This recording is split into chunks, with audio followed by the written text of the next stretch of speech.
O Ministério Público e a Polícia Civil fizeram uma operação contra uma quadrilha suspeita de lavagem de dinheiro. O recurso teria sido obtido por meio de fraude em cirurgias e próteses. Um médico traumatologista estaria usando laranjas para ocultar bens. Carros e imóveis teriam sido comprados com dinheiro obtido por fraude junto ao Instituto de Previdência do Estado. Pessoas eram submetidas a procedimentos cirúrgicos desnecessários. Este é o assunto do quadro Direito em Pauta de hoje.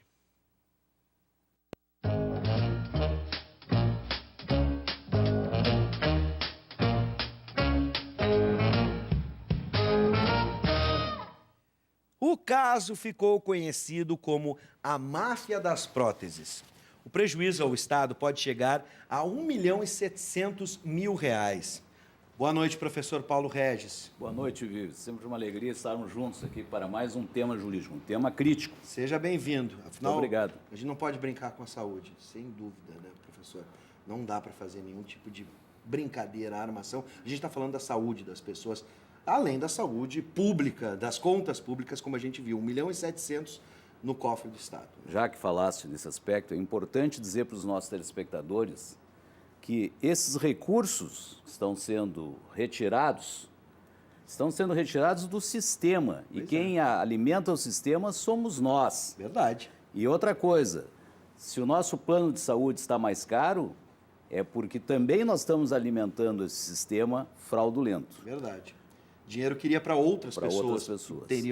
Teriam uma necessidade maior ainda. Mas antes de a gente entrar na discussão, professor, sempre a gente indica aqui para os nossos telespectadores, obras que estão disponíveis na Livraria do Advogado. Qual o tema de hoje, professor? Nós vamos reindicar a obra intitulada CPC Passado a Limpo, volume 2.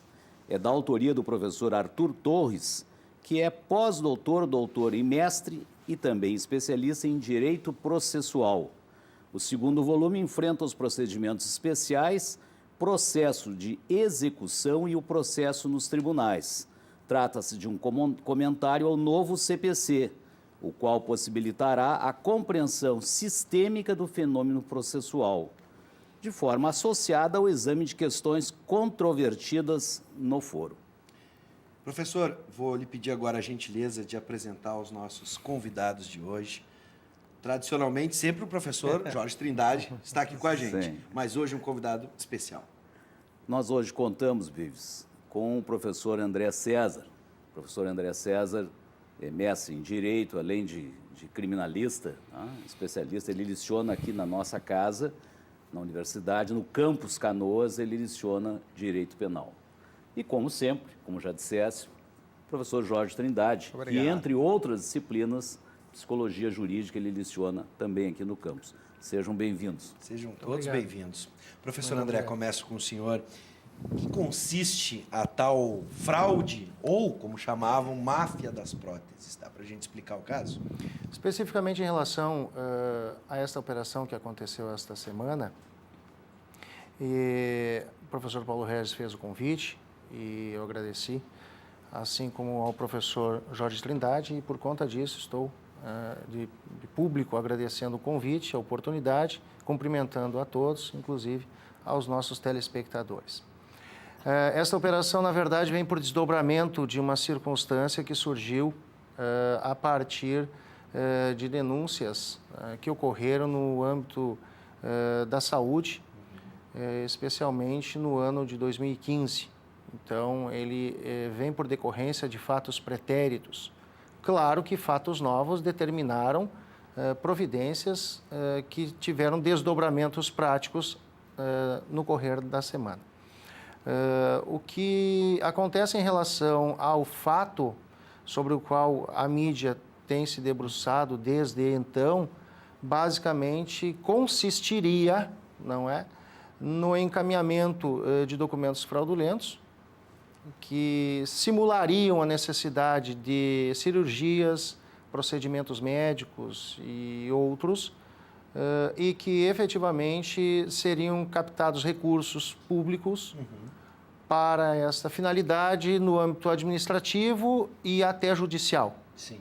Então, a partir do momento em que administrativamente isso não fosse possível ser alcançado, isso teria uma via judicial e por conta de documentos firmados por profissionais e, a princípio, vamos dizer assim, selados com toda a boa-fé sobre a qual nós nos deparamos no meio jurídico, até que efetivamente algo venha a dizer que isso não condiz com a realidade, esses documentos serviam ou teriam servido de base para procedimentos que, na verdade, ou não haveria necessidade, ou procedimentos que seriam superfaturados.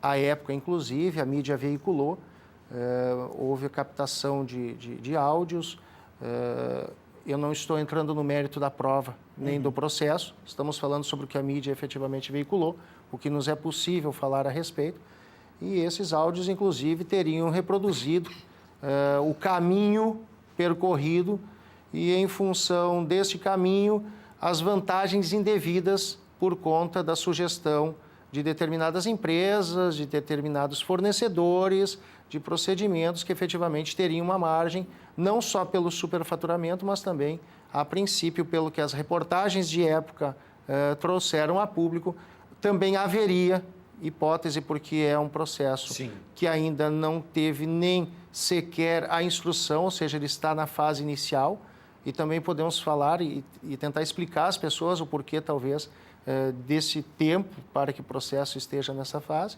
e também os desdobramentos dessa operação com fatos novos e o que a gente viu durante a semana a respeito de apreensões, sequestros, bloqueio de uma maneira geral dos bens dos acusados. Nós entendemos que seria interessante esclarecer para os nossos telespectadores alguns aspectos técnicos. Por exemplo, crime de organização criminosa, estelionato, falsidade ideológica, uma linguagem assim bastante palatável para quem não é do meio jurídico. Como é que nós podemos entender isso? Didaticamente, nós diríamos que um fato, ele pode servir para vários enquadramentos jurídicos. Perfeito. Como nós estamos diante de fatos, não um único, mas talvez uma continuidade, fatos que podem ser considerados isolados pela própria acusação e, tecnicamente falando, nós estaríamos diante de crimes em concurso material, o que acarretaria numa eventual condenação a soma das penas. Alguns deles poderiam ser considerados como continuidade e, portanto, não haveria uma somatória de penas, mas um fracionamento, além de uma pena principal. Na verdade, desencadeiam, e aí é uma espécie muito, vamos dizer assim, muito lógica, a partir do momento em que o indivíduo, tratando de uma maneira geral, quem se submete a um processo como acusado, em crimes dessa natureza, ele geralmente não atua sozinho, há outras pessoas, então a gente pode fazer uma divisão entre quem participa, entre quem age diretamente, o número de integrantes, a participação, a divisão de tarefas. Isso tudo trouxe uma evolução no direito penal para que nós tivéssemos, de pouco tempo para cá, leis específicas como Lei 12.850, por exemplo, e outras que trabalham basicamente com ocultação de bens e valores, especificamente sobre crimes que antes não se poderia alcançar, talvez por uma falta legislativa, e também a organização criminosa, ou seja, a atuação de várias pessoas com um fim comum, o objetivo comum ilícito, E isso tudo na atuação dessas pessoas para o cometimento de um crime central, que neste caso aqui seria o estelionato. Seria o estelionato, especificamente o que consta lá na base, na origem da denúncia. E o estelionato, para que seja cometido, ou seja, a fraude, passa pela circunstância do falseamento de documentos, pela falsidade ideológica, pela situação de identificar pessoas que não condizem com uma realidade, como, por exemplo, nessa semana, pelo que se pôde verificar da imprensa, a menção e a confirmação preliminar, não absoluta, porque não é judicial, mas foi suficiente para as medidas judiciais que foram tomadas, de que haveria interpostas pessoas sobre as quais haveria um patrimônio que não corresponderiam à sua propriedade e que estariam sendo usadas por acusados que eventualmente não poderiam dispor desse patrimônio publicamente por conta justamente das acusações que estão sofrendo. Então, basicamente, são vários crimes decorrentes de um enquadramento sobre um ou mais fatos dos quais nós estamos falando e, de uma maneira geral, geram hoje, crimes como este, sobre o qual nós estamos falando, geram uma evolução tanto do direito quanto da própria estrutura do Estado em relação à investigação, em relação à estrutura do Ministério Público. Na época, eu lembro, houve o desencadear de comissões parlamentares de inquérito, tanto na Câmara quanto no Senado. Inclusive, alguns senadores estiveram no Rio Grande do Sul à época, se não me falta a memória, justamente para averiguar essa circunstância e verificar até que ponto se chega dentro das suas competências. A competência da polícia, a competência da equipe especializada do Ministério Público, a competência do Poder Judiciário e assim sucessivamente. Sim. Eu vou deixar agora um espaço para reflexão junto com a participação, professor Jorge Trindade, do nosso telespectador. Você pode participar pelo 99588-2374, mande a sua consideração e o seu questionamento. Depois eu tenho uma pergunta de um telespectador muito ilustre que repasso para o professor André César. Mas primeiro, professor... vamos analisar o que reflete isso na sociedade. E o professor André César abriu dizendo que realmente tem profissões como a medicina que gozam de uma credibilidade muito grande, tem um compromisso ético muito forte e que acaba marcando na sociedade, posicionando a sua figura. E o Geraldo de Gravataí já mostra esse desdobramento que a gente sente hoje no dia a dia, especialmente no Brasil. Ele diz assim, o dia que a justiça julgar os grandes empresários, com o mesmo afinco que julga a classe média, talvez tenhamos mais decência na classe empresarial. Tudo tem falcatruas e assim vão se construindo novas ideias em cima de uma profissão tão nobre como a medicina. Que fatos dessa natureza implicam enormes consequências do ponto de vista jurídico, uma ofensa jurídica ao direito, é uma ofensa à sociedade em geral, aquelas pessoas que somos nós que pagamos impostos, e é uma ofensa de caráter humanitário. Porque as disciplinas, as atividades relacionadas à saúde, como as humanas em geral, estão vinculadas a 4 regrinhas. E nós estamos numa universidade onde se ensina, onde se gera profissões, geramos médicos, odontólogos, psicólogos, assistentes sociais, advogados. Tem 4 regrinhas que matam essa charada. Primeiro, nunca fazer mal. Segundo, procurar fazer sempre o bem. Terceiro, distribuir os recursos com justiça, com equidade. E quarto, autonomia do paciente, no caso. Autonomia do consumidor. Se nós observarmos essas 4 regrinhas caseiras, mas de um poder ético enorme, nós nunca chegaremos a problemas como esse. Vou repassar agora uma pergunta de um telespectador ilustre. Amilcar Macedo, vamos lá. Fatos com vários enquadramentos penais ou fatos que se sucedem no tempo e tem vários enquadramentos? Houve confusão?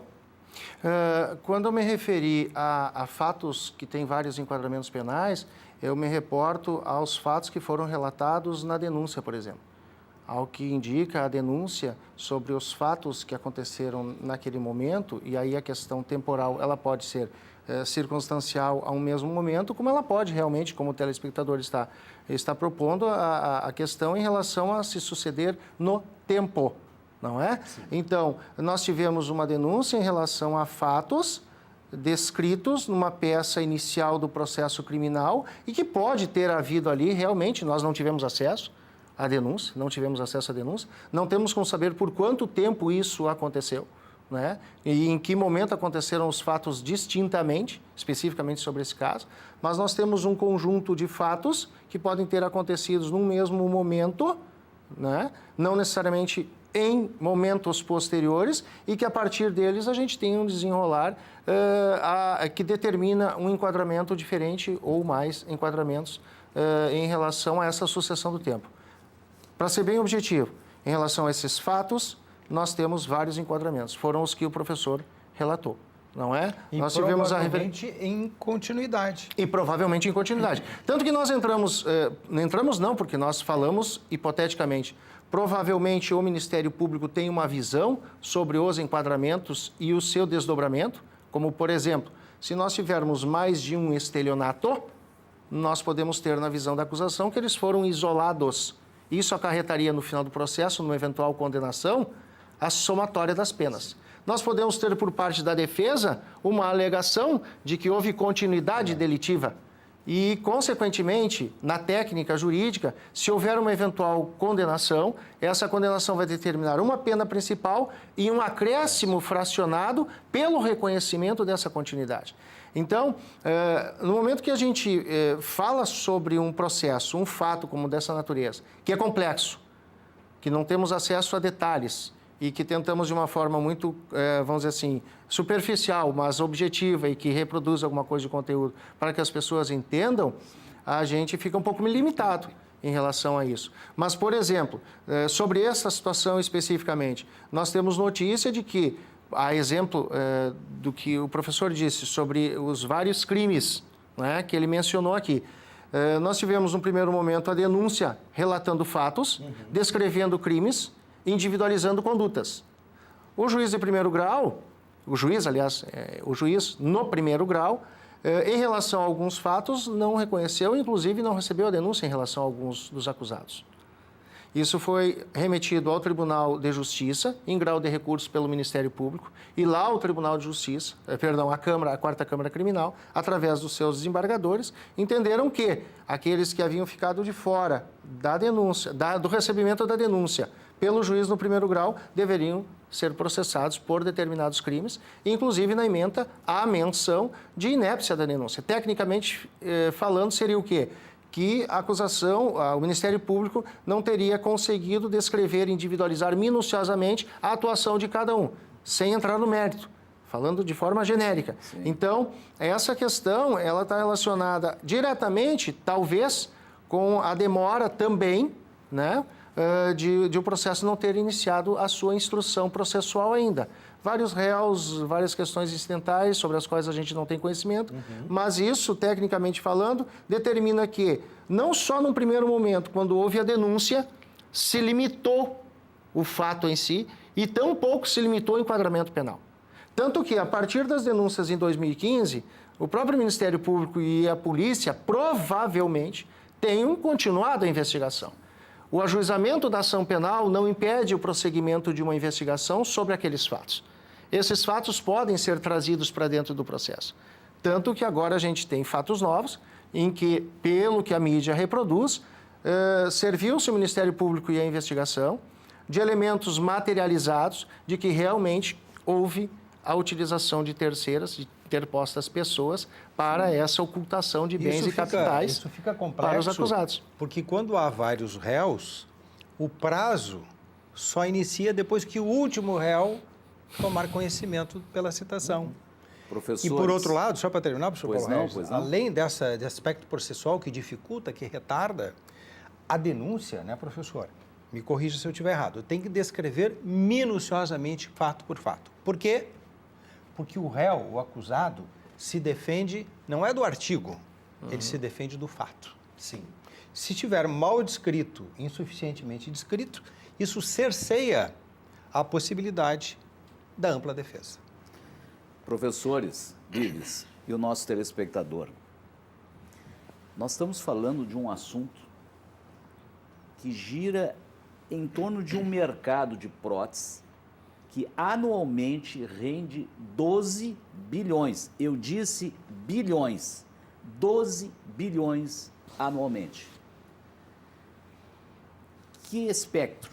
O indivíduo hoje está se submetendo a um procedimento cirúrgico desnecessário.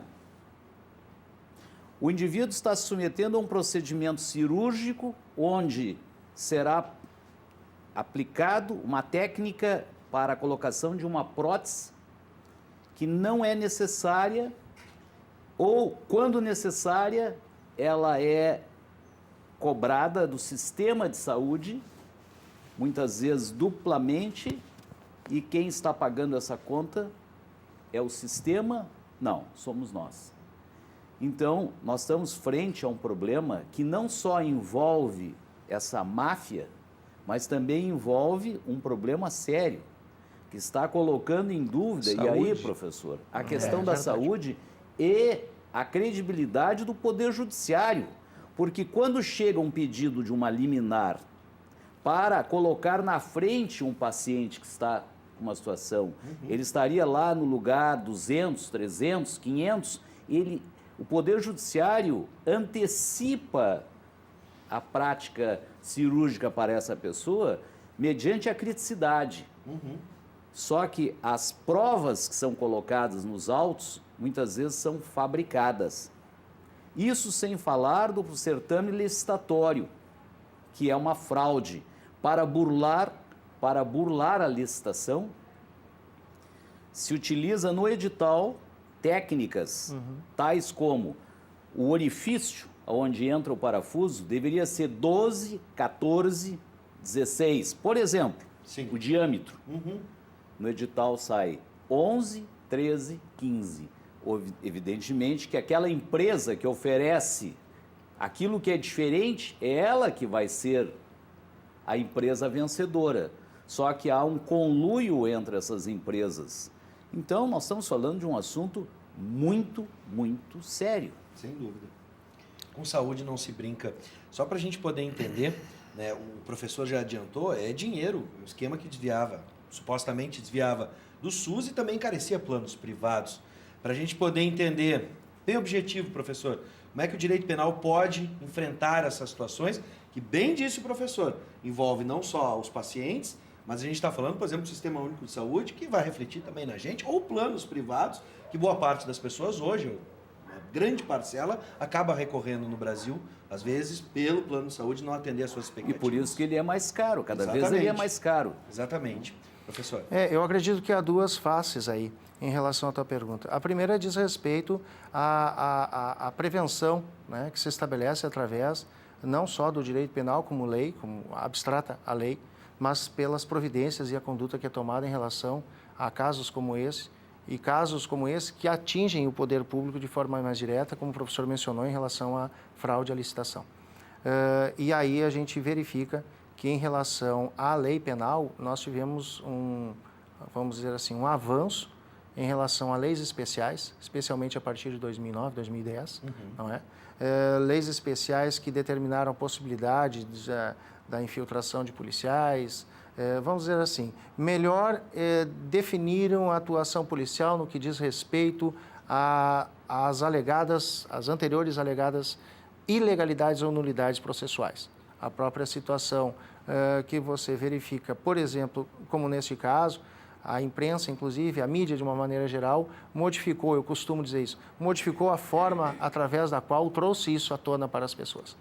Em tempos anteriores, a imprensa tomava, a mídia especialmente, como nesse caso aqui, não vem ao caso citar, tornava a exclusividade, o flagrante de pessoas que estavam praticando crimes. Por vezes, muitas dessas pessoas saíam pela porta-frente da delegacia, isso em anos bem passados, porque se utilizava essa mesma filmagem para demonstrar que aquilo tudo era preparado. Então, de certa forma, a forma como isso passou a ser veiculado também teve uma significação muito importante. Um cuidado, um zelo em relação à atuação da investigação e das providências, tanto policiais quanto do próprio Ministério Público. Vamos agradecer o doutor Amilcar, né, que transmitiu a professor Jorge, o professor André César, a todos nós aqui, ao Bives, um fraternal abraço. Muito obrigado. Estava falando de uma audiência qualificadíssima. E agradecemos que o senhor esteja ilustre. assistindo e contribuindo também para que esse assunto seja revisto. Sem dúvida. Para concluir, professor, seria isso mesmo? E na verdade o que acontece? Hoje nós temos com certeza um avanço no sentido da especialização da investigação, da especialização de setores do Ministério Público, que efetivamente trazem elementos que dão base para atitudes e condutas como esta, que serviram justamente nesse momento preliminar, independente da solução do processo, para garantir patrimônio que será utilizado tanto para a questão relacionada ao Estado, como daqui a pouco as próprias vítimas que tenham passado por algum dano decorrente de condutas dessa natureza. Bom, vou deixar aqui, hoje é comigo, professor, o fraternal abraço, não só para o doutor Amilcar, que está nos assistindo, e também para todos que participaram da nossa discussão. Muitas mensagens chegaram.